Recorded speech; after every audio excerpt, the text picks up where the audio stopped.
morning sun rose slowly over the African savanna, stretching long fingers of light across the open grasslands. Golden rays brushed the dew from tall stalks of grass, making the earth seem alive with tiny sparks of silver. Acacia trees stood like ancient guardians, their flat crowns cutting sharp shapes against the pale horizon. A soft wind stirred, carrying the smell of damp earth and wildflowers, mixed with the distant call of hornbills waking from their roosts. By the edge of this wild plain, a mother rhinoceros moved steadily through the grass, her huge body shifting with the rhythm of patience. At her side, wobbling and curious, trotted her calf. The baby rhino was barely 6 months old, still learning the world with every clumsy step. He nudged his mother's thick leg with his small snout, demanding attention. She responded with a low grunt, deep and calming, the kind of sound that spoke of safety. The calf, reassured, broke away for a moment, chasing after a butterfly that flickered in the morning light. He moved with innocence, unaware of the dangers that lay hidden in the land. His small horn had just begun to grow, barely more than a stub, a promise of the strength he would one day carry.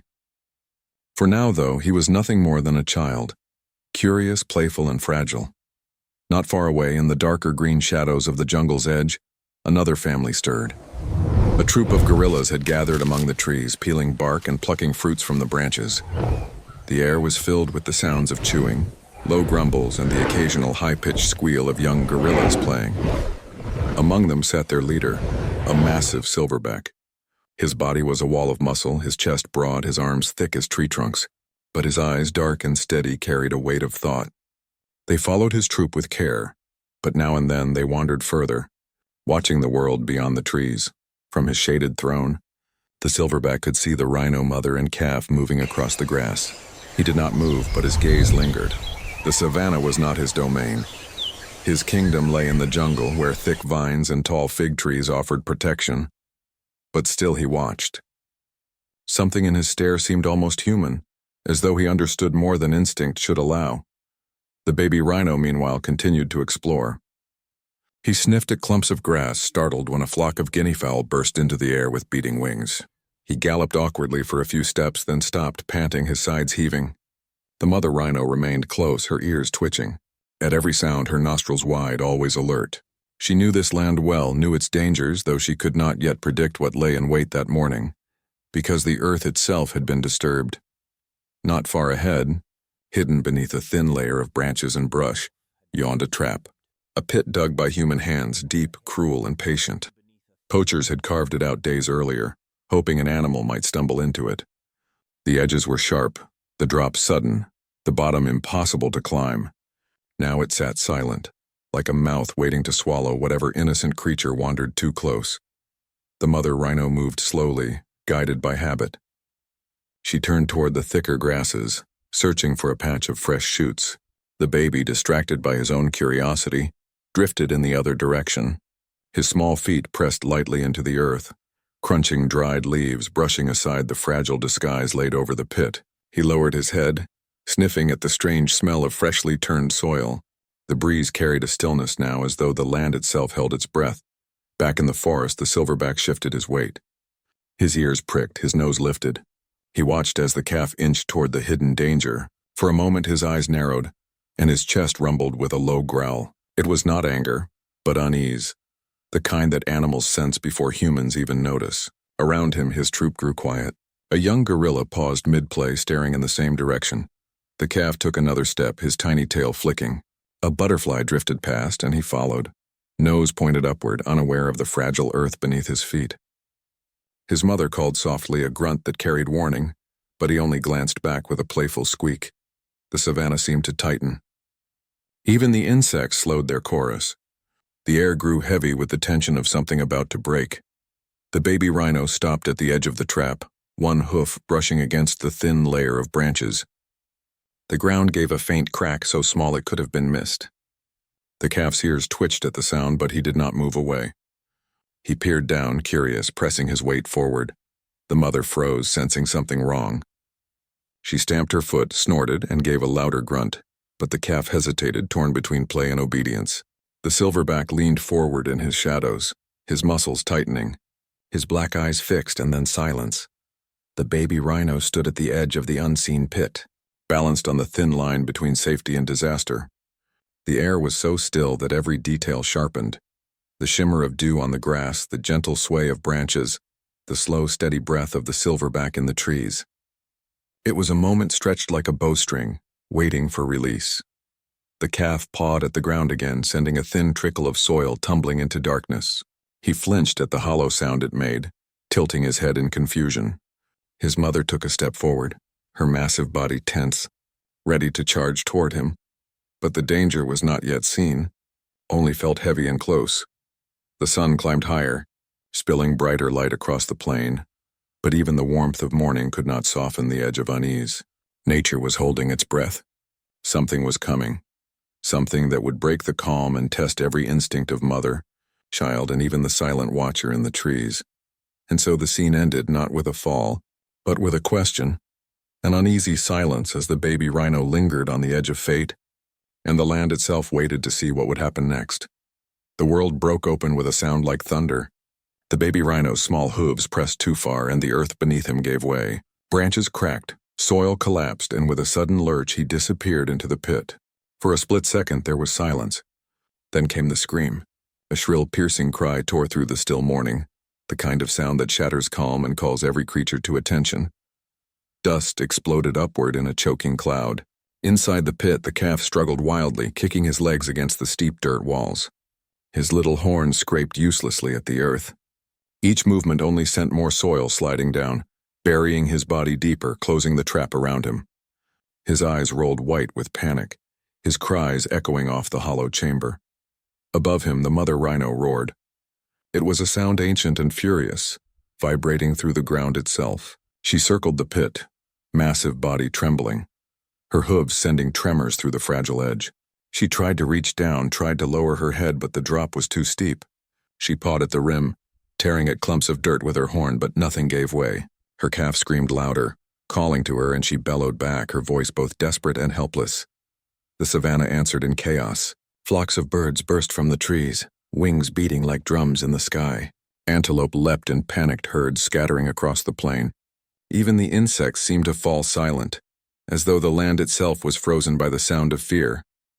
And in the forest shadows, the gorillas froze. Young ones clung to their mothers, eyes wide, startled by the rhino's cries. The silverback stood tall, his dark body tense. His ears twitched, his nostrils flared, and his deep chest rumbled with unease. He had heard distress calls before, cries of monkeys, the warning screams of birds, but this was different. This was a child, small and powerless, caught in something no instinct could escape. He stepped forward, his weight shaking the undergrowth. The troop shifted with him, uncertain. Some of the females dragged their young close, pulling them back into the trees.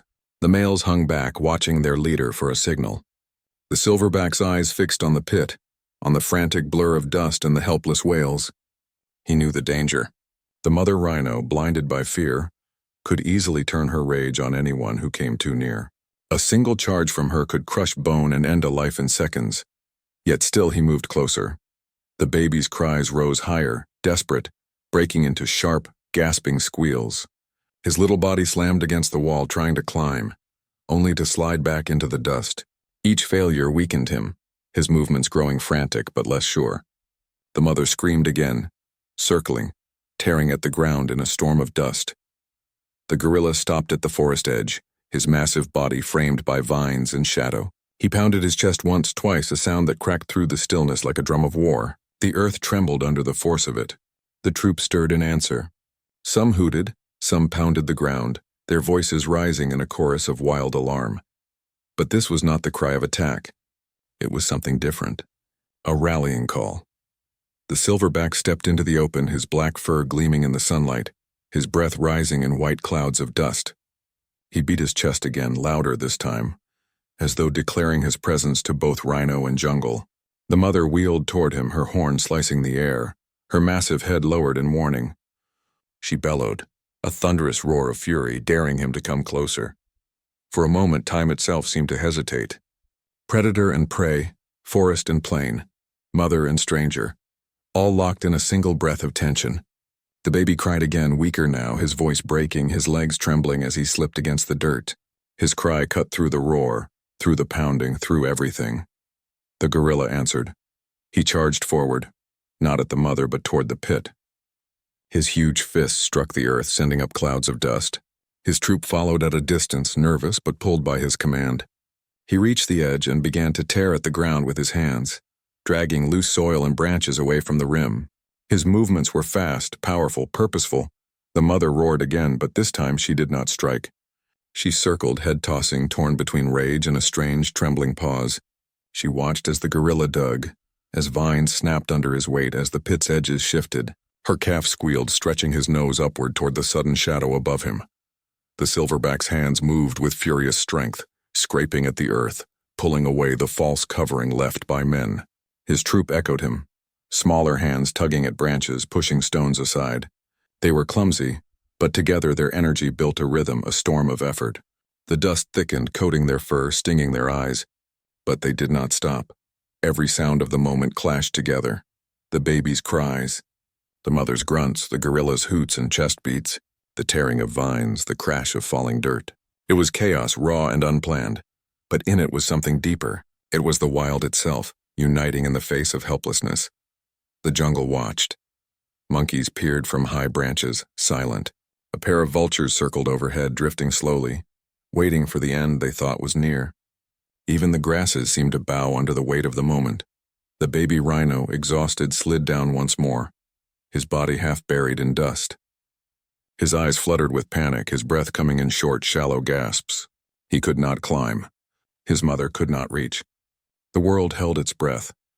And there, on the edge of the pit, the silverback dug harder, his chest heaving, his dark face set with grim determination. This was not a fight. It was something stranger, something older than instinct. It was protection, power answering the call of weakness, the strong bending to lift the helpless.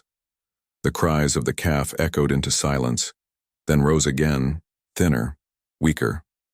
The silverback paused, lifted his head, and looked into the pit. For a moment, his eyes met the baby's. Dust swirled between them, sunlight cut across the rim, and the jungle stilled once more. The moment of decision had come. And in that silence, in the space between chaos and choice, the gorilla's chest swelled, and he beat it once more, not in rage, but in defiance of despair. The rescue had begun. The pit was collapsing piece by piece, but not fast enough. The baby rhino's cries had weakened into soft, desperate squeals, his legs scraping but failing to climb. Dust coated his eyes, clung to his skin, and filled his small lungs. Above him, the silverback's hands tore at the earth with furious power, each pull sending dirt showering down the walls. His troop gathered around him, their nervous hoots mixing with the sounds of snapping vines.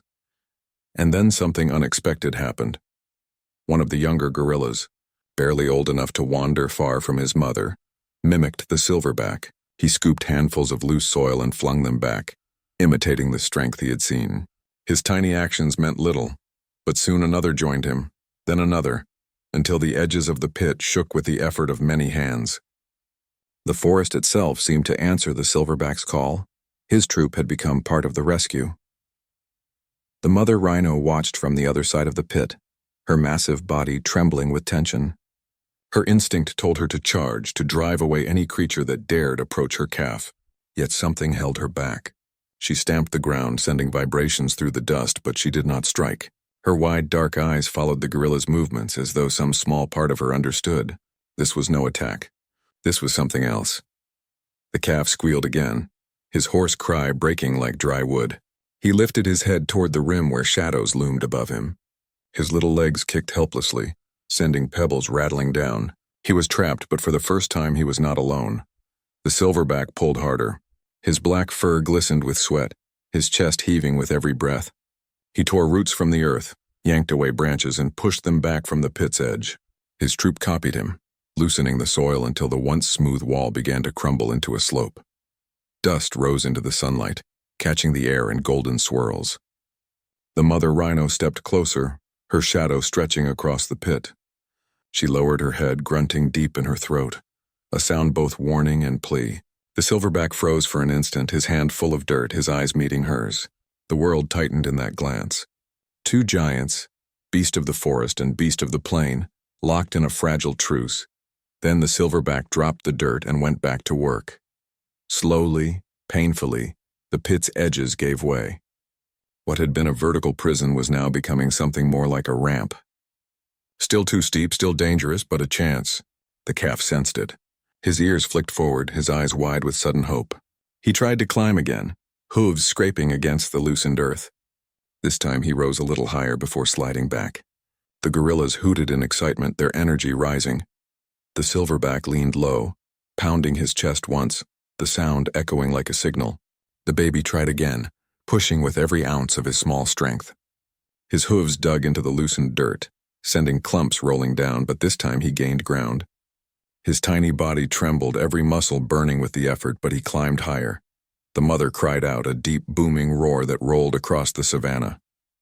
She pressed close to the edge, her horn lowering, her body trembling with urgency. The calf's front hooves reached the rim, scrabbling wildly. For one terrifying moment, he slipped, tumbling halfway back down. A chorus of gasps and hoots rose from the gorillas. The silverback slammed his fists into the ground as if commanding the calf to rise again, and the calf obeyed. With a final desperate push, he lunged upward, his little body scrambling onto the rim. He collapsed in a heap, chest heaving, covered in dust. For a second, the world was silent.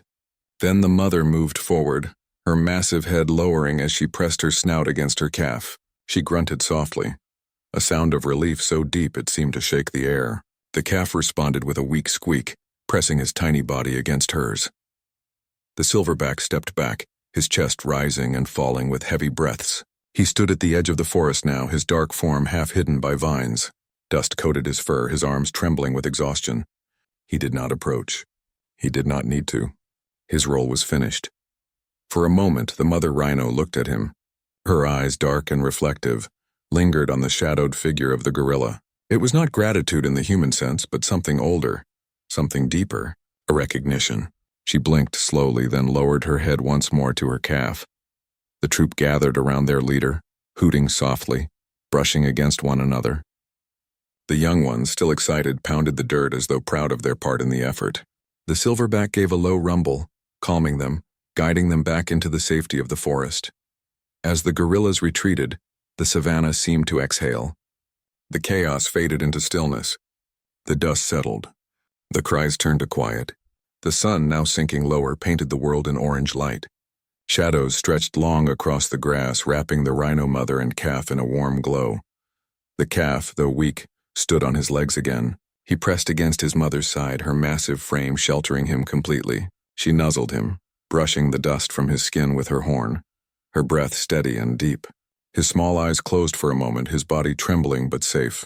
And in the distance, just beyond the tree line, the silverback watched one last time. His dark eyes glimmered with something unspoken, wildness and wisdom bound together. He lingered in silence, then turned and vanished into the forest, his massive back melting into shadow. The savanna grew quiet again. The wind returned, rustling the grass. Birds settled back into the trees. Life continued, but something had shifted, something subtle yet unforgettable. Two worlds had touched, forest and plain, gorilla and rhino, and for a brief moment, compassion had crossed the boundaries of species. The calf rested against his mother as the sun dipped below the horizon, painting the sky in fire and blood before fading into violet dusk. His breathing slowed. His eyelids drooped. The mother stood over him, her shadow long, her body strong, her presence eternal. The savanna, so often a place of cruelty and struggle, now held a different truth. That even in the harshest wild where survival is fought for tooth and horn, there are moments when the strong protect the weak, when compassion outweighs fear. The baby lay still. The jungle held its breath. A mother's shadow covered her child.